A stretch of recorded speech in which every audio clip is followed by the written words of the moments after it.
4장은 우리 11장 내용하고 연결되어지는 부분이죠. 예수님께서 성전 정결 사건을 읽고 난 이후에 그 예수님의 권위에 대해서 질문하는 그 사람들이 있었습니다. 무슨 권위로 이런 일을 하며 누가 이런 권위를 주었느냐라고 했을 때 예수님께서는 그들에게 또 다른 질문을 하셨습니다.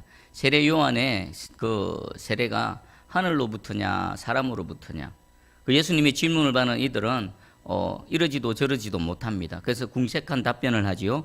우리가 알지 못하노라. 그리고 예수님도 그에 대해서 나도 말하지 않겠다라고, 그것이 지난 시간까지의 내용입니다. 그리고 예수님은 이제 그런 그들에게 한 가지 비유의 말씀을 합니다. 우리 잘 아는 포도원 농부에 대한 비유입니다. 내용을 잠시 요약해 보겠습니다. 한 사람이 있었습니다. 이 사람이 포도원을 만들었습니다. 그냥 포도원만 만든 것이 아니라 산 울타리, 포도원의 울타리도 만들고 그 포도를 수확해가지고 즙을 짤 수 있는 즙자는 틀도 만들고요.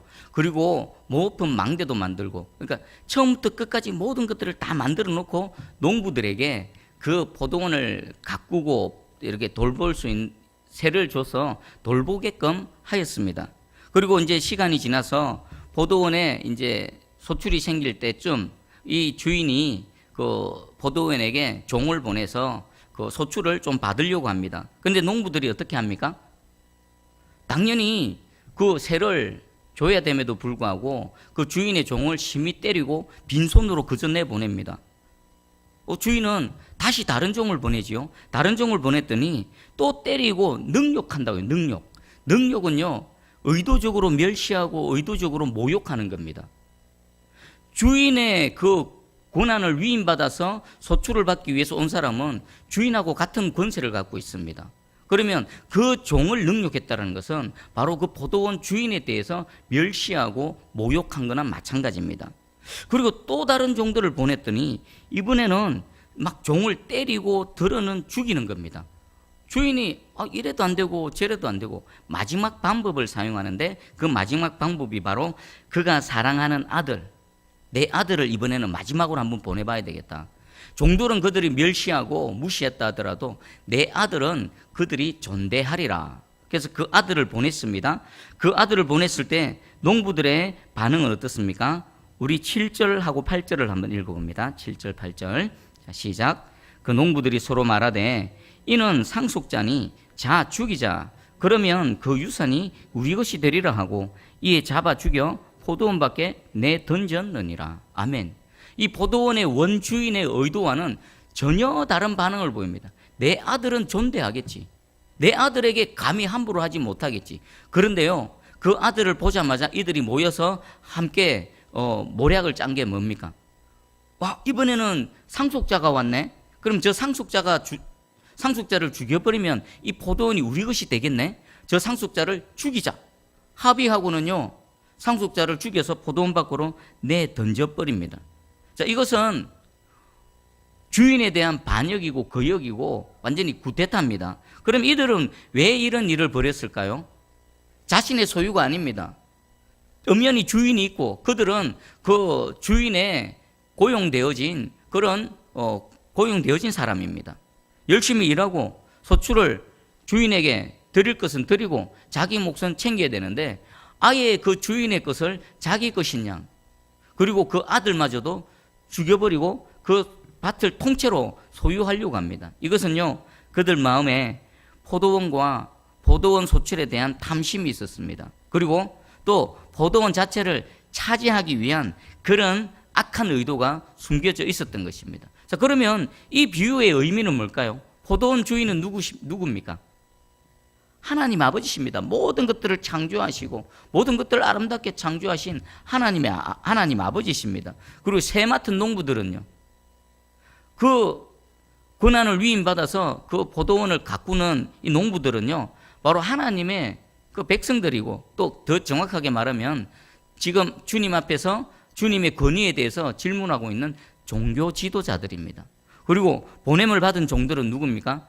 그 시대를 돌이키고 또 죄악된 영혼들을 의의 길로 돌이키게 하기 위한 하나님의 선지자들입니다. 그 선지자들을 보낼 때마다 멸시하고 보낼 때마다 때리고 심지어는 죽이고 마지막으로 그의 사랑하는 아들은 누구십니까? 바로 그들 앞에 서 있는, 무슨 권위로 이런 일을 하느냐라고 질문하고 있는 바로 그 예수 그리스도, 우리 하나님의 아들 예수 그리스도십니다. 그러면 이 비유의 말을 듣고 이들은 반응 어땠을까요? 우리 먼저 9절을 한번 읽어봅니다. 9절에 자 시작. 포도원 주인이 어떻게 하겠느냐? 와서 그 농부들을 진멸하고 포도원을 다른 사람들에게 주리라. 아멘. 예수님은 이 비유를 말씀하고 나서는 그러면 이 포도원 주인이 어떻게 하겠느냐라고 질문하시면서 답을 예수님 스스로 답변하십니다. 와서 그 농부들을 진멸하고 포도원을 다른 사람들에게 주리라. 이 너무나 상식적으로도 당연한 일이죠. 하나님에 대한 반역자들, 그리고 하나님을 거역하는 자들에 대한 하나님의 심판을 지금 말씀하고 있는 것입니다. 이것은 너무나 당연한 것입니다. 그러면 이 비유의 말씀을 들은 이들은 어떻게 반응했을까? 12절에 보면요, 그들이 예수의 이 비유가 자기들을 가르쳐 말씀하신 줄 알고 이 비유의 내용이 무엇인지 정확하게 알았다는 겁니다. 여기에 등장하는 이 악한 농부들이 바로 자신들이라는 것을 정확하게 알았다는 겁니다. 그러면 이 비유의 내용을 알고 하나님의 그 예수 그리스도의 입을 통해서 자신들을 책망하시는 그 내용을 정확하게 알았습니다. 그러면 이들은 어떤 반응을 보여야 될까요? 책망 앞에 어떻게 됩니까? 돌이키고 회개하고 자신의 죄들을 인정하고 하나님 앞에 무릎 꿇어야 되지 않습니까? 근데 이들은 전혀 다른 반응을 보입니다. 12절을 우리 한번 같이 다시 한번 읽어봅니다. 시작. 그들이 예수의 이 비유가 자기들을 가리켜 말씀하신 줄 알고 잡고자 하되 무리를 두려워하여 예수를 두고 가니라. 이들이 어떻게 반응했다고요? 그 내용의 모든 내용을 알면서도 불구하고 뭐 했다고요? 예수 그리스도를 잡고자 하되. 왜 잡으려고 했습니까? 비유에 등장하는 그 아들을 잡아 죽인 것처럼 이 예수 그리스도 자신들을 향해서 책망하고 너희들은 하나님의 심판 아래, 너희들은 하나님의 진노 아래 있다라는 이 엄중한 경고의 말씀 앞에서 회개하기는커녕 오히려 예수 그리스도를 잡아서 죽이려는 악한 의도가 있었던 것입니다. 그런데 왜 못했습니까? 예수님을 선지자로 인정하고 예수님을 하나님의 사람으로 인정하는 많은 사람들 때문에 감히 행동으로 옮기지 못하고요, 그들은 예수님을 어떻게 죽일까 마음속으로 생각했다라는 것입니다. 이 비유의 말씀을 하시는 예수님과 하나님 아버지의 마음은 어떨까요? 어떤 마음일까요? 이들이 그냥 진노 가운데 죽기를 원하실까요? 심판 가운데 멸망당하는 걸 원하실까요? 아닙니다. 예수님이나 또 예수 그리스도를 이 땅에 보내신 하나님의 마음은요, 죄인들이 예수 그리스도의 말씀을 듣고 돌이키고 그 사망의 자리에서 생명의 자리로 돌아오는 것이 아버지의 마음입니다. 우리 요즘 요나스를, 수요 예배 때 요나스를 살펴보고 있습니다. 니느웨의 회개와 하나님의 용서를 생각해 보십시오. 니느웨는요, 하나님의 그 용서의 은혜를 입을 아무런 끈덕지도 없습니다. 그냥 단순히 죄악 가운데 하나님을 모르고 살아가는 정도가 아니라 하나님의 백성들, 하나님의 나라를 회방하고 끊임없이 노략질하는 그런 존재들이었습니다. 그럼에도 불구하고요, 하나님께서는 그 불순종하는 요나를 보내셔서까지 그 니느웨가 하나님의 말씀을 듣고 회개하고 돌이키고 사는 것을 하나님은 원하셨던 것입니다. 역시나 마찬가지입니다. 예수님이 이 비유의 말씀을 하신 것은 단순히 그들의 죄를 드러내고 그들을 비난하기 위함이 아니셨습니다. 그들의 정체가 드러나게 하셔서 그들이 하나님 앞에 돌아오게 하기 위한 것이 예수님의 의도였던 것입니다. 그리고 또 한 예가 있습니다. 여러분, 사도 바울을 한번 생각해 보십시오. 왜 하나님께서는 사도 바울을 그토록 위대하게 붙드시고 사용하셨을까요? 사도 바울이 다메섹 도상에서 예수 그리스도를 만나기 전까지만 해도 하나님과 어떤 관계였습니까? 그냥 하나님으로부터 멀리 있는 자가 아니라 하나님의 원수였습니다. 예수 그리스도의 원수였습니다. 예수님이 바울을 향해서 찾아오셔서 첫 마디가 뭡니까? 사울아 사울아, 네가 왜 나를 핍박하느냐 했습니다. 하나님의 원수의 자리에 있는 그에게 우리 예수님께서 찾아가셔서 그의 주인이 되어주시고 그의 죄를 사하여 주시고 그를 하나님의 사람으로 세워주실 뿐만 아니라 이 신약시대에 누구보다도 위대하게 하나님께 쓰임받는 하나님의 사람으로 세워주셨다는 겁니다. 왜 그렇게 하셨을까요?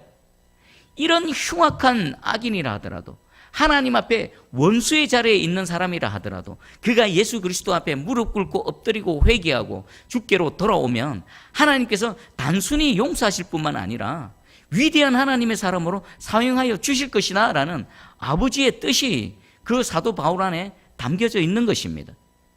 여러분 한번 오늘 이 비유의 말씀을 하시는 예수 그리스도의 마음과 또 아버지의 마음이 깨달아지는 이 시간 되기를 축복합니다.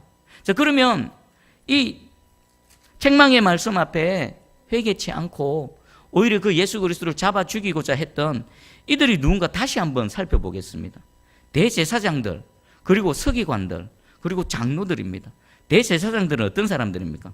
성전에서 예배를 섬기는 사람들이죠. 성전에서 하나님께 제사 드리는, 그리고 하나님의 백성들이 하나님께 제사 드릴 때에 필요한 모든 것들을 성전에서 섬기고 봉사하는 그런 사람들입니다. 예수님의 사역 가운데 하나인 그 대제사장의 사역을 감당하는 사람들입니다. 누구보다 하나님 가까이 있는 사람입니다. 그리고 서기관들은 어떤 사람들입니까? 하나님의 말씀을 맡은 자들입니다. 하나님의 말씀을 누구보다도 잘 알고요, 하나님의 백성들에게 하나님의 말씀을 잘 해석하고 잘 적용하는 그런 일을 맡은 사람들입니다. 그리고 장로들은 또 누굽니까? 하나님 백성들의 지도자들입니다. 이들은요, 하나님과 무관한 자들이 아닙니다. 하나님의 바울처럼 원수의 자리에 있었던 사람이 아닙니다. 하나님 제일 가까이에서 하나님을 모셨고요, 하나님의 말씀을 맡은 자들이었고요, 하나님의 그 대리 통치자로서 하나님의 백성들을 다스리던 자였습니다. 그런데 이들이 오히려 하나님의 권위에 도전하고 그 아들 예수 그리스도를 오늘 비유의 말씀처럼 그 상속자 되시는 예수 그리스도를 잡아 죽이려고 하고 있습니다. 자, 이 말씀 가운데 우리에게 주는 경고의 메시지를 듣기를 원합니다. 첫 번째는요, 이 회개치 않는 마음으로요, 이 회개치 않은 마음으로 얼마든지 하나님 가까이 있을 수 있다는 겁니다. 천국 문에 들어가지 않고도요, 천국 문 앞에 서 있을 수 있다는 겁니다. 예수님께서 화 있을진저라고 책망했던 그 내용 그대로입니다. 천국 문에 가까이는 있지만 천국 문에 들어가지 못한 자들, 하나님 가까이 있지만 하나님을 알지 못하는 자들 있을 수 있다는 겁니다. 그리고 두 번째는요, 이 회개치 않는 마음으로 하나님의 사역을 감당하는 사람들이 있을 수 있다는 것입니다. 그리고 세 번째는요, 이 하나님의 사역자이면서 오히려 하나님을 대적할 수 있다는 겁니다. 그렇지 않습니까? 대제사장, 서기관, 장로들, 이들은요, 자타가 공인하는 하나님의 사람들입니다. 하나님의 사역을 감당하는 사람들입니다. 그런데 이들이 정작 지금 하고 있는 일은 뭡니까? 하나님의 사역을 방해하고 가장 큰 걸림돌로 작용하고 있습니다. 자, 이것을 오늘날 우리 현대 버전으로 다시 한번 제가 표현해 보겠습니다. 회개치 않는 마음으로 하나님 가까이 있을 수 있다. 이것은요, 회개치 않는 마음으로 얼마든지 교회 다닐 수 있다. 예배 출석할 수 있다. 10년, 20년 신앙생활 할 수 있다. 평생을 신앙생활 할 수 있다. 딱딱하고 굳은 회개치 않은 마음, 거듭나지 않은 영혼으로 얼마든지 교회 다닐 수 있다. 그리고 두 번째는 이 회개치 않은 마음으로 목사, 장로, 권사, 중직 이것도 하고 저것도 하고 얼마든지 할 수 있다. 그리고 세 번째는 하나님의 사역을 한다고 하면서 오히려 하나님의 종이 아닌 사단의 종로로 할 수 있다. 자, 정확하게 이 비유가 맞습니까? 얼마든지 이 세 가지 일들이 일어날 수 있다는 겁니다. 두렵고 떨림으로 오늘 하나님 말씀을 받으시기 바랍니다.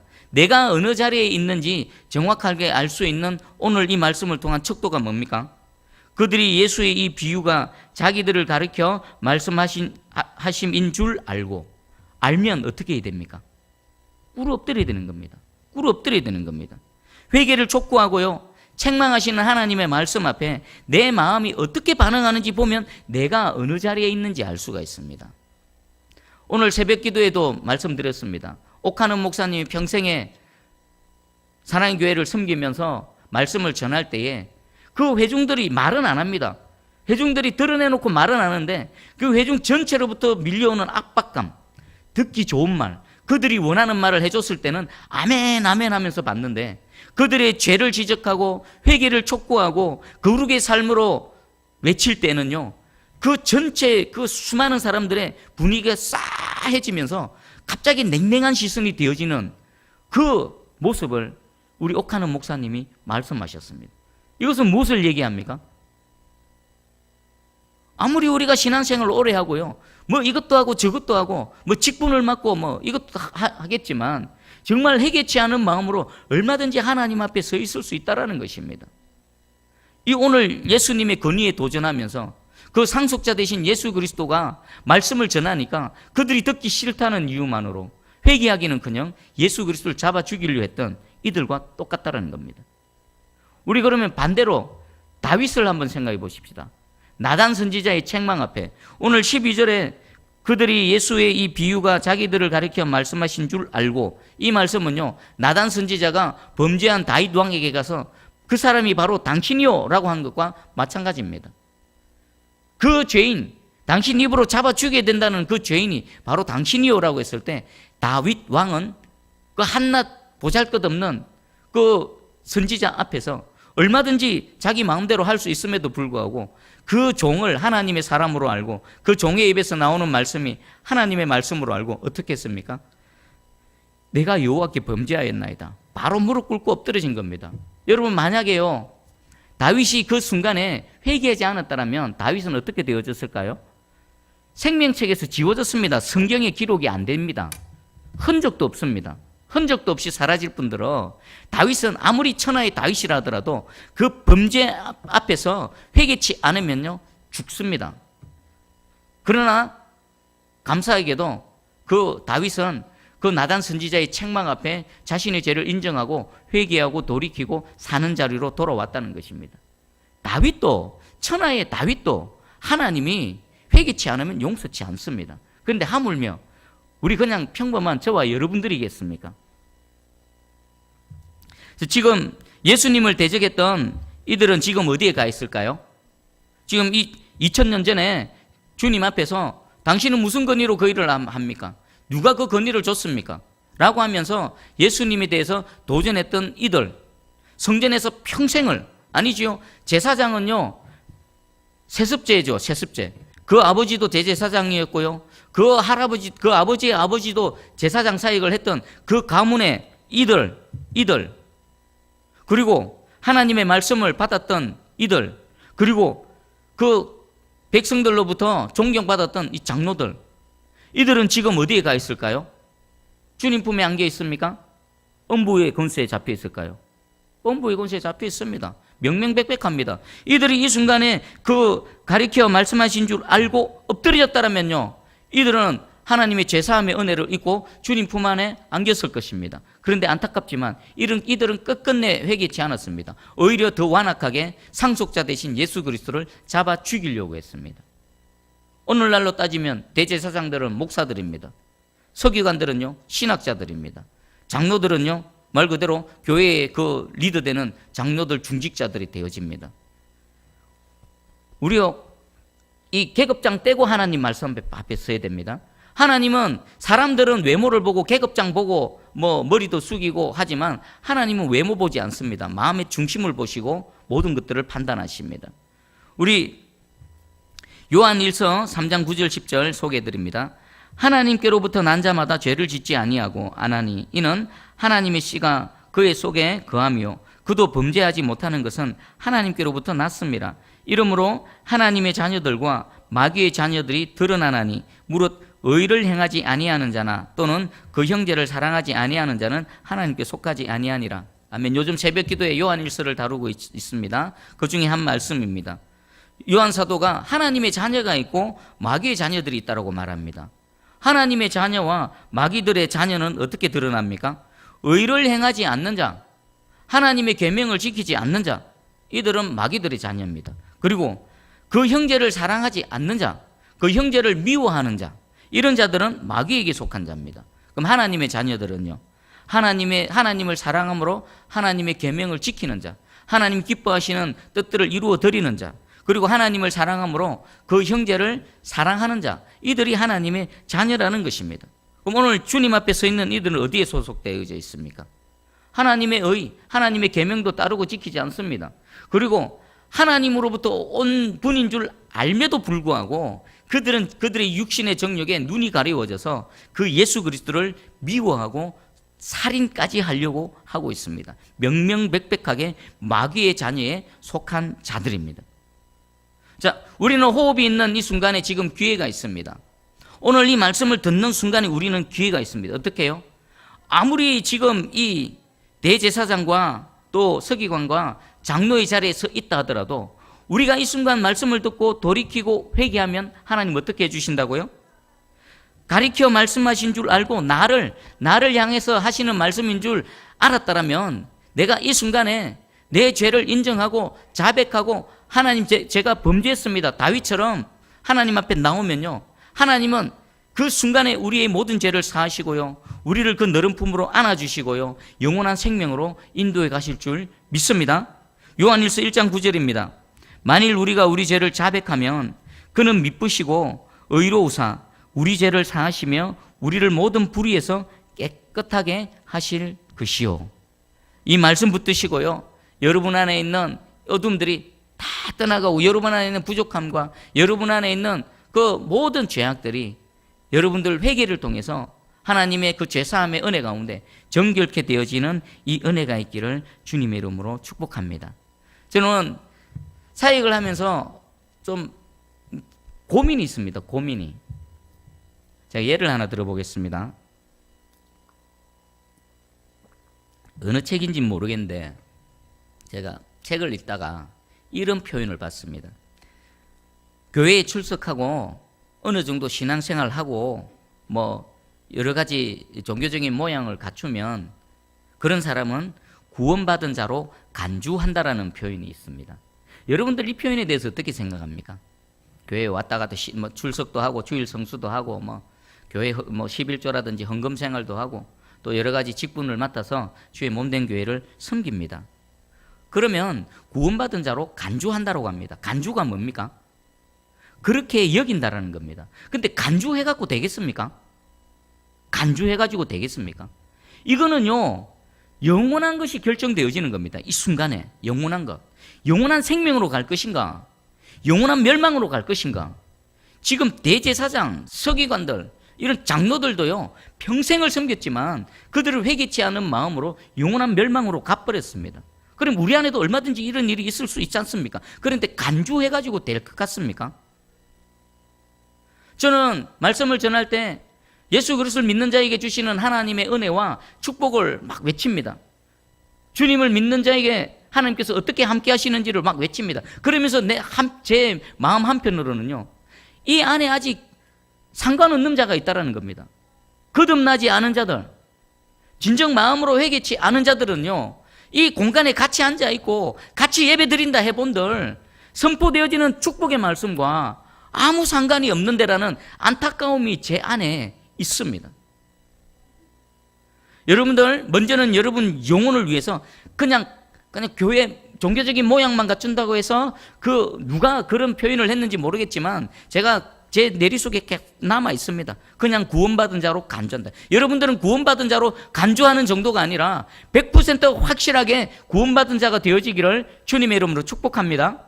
그리고 우리 새순교회 모든 성도들 그저 교회만 왔다 갔다 하고, 그리고 교회 한번 와주세요, 그래 내가 교회 한번 와줄게, 그런 죽은 자의 그런 모습으로 살아가는 것이 아니라 진정 주님의 은혜 십자가를 맞닥뜨리고요, 주님의 은혜에 감격해서 내 심령이 찬양하지 않으면 못 배기고요, 주님 앞에서 예배 드리지 않으면 내 심령이 한 번이라도 예배 빠지면 내 영혼이 공고해서 견딜 수가 없는 거, 밥 한 끼 두 끼 안 먹으면 배가 고파서 못 견디는 것처럼요, 영혼의 양식을 먹지 못하면 내 영이 공고하고 답답해서 견디지 못하는 살아있는 그런 영혼이 되어지기를 주님의 이름으로 축복합니다.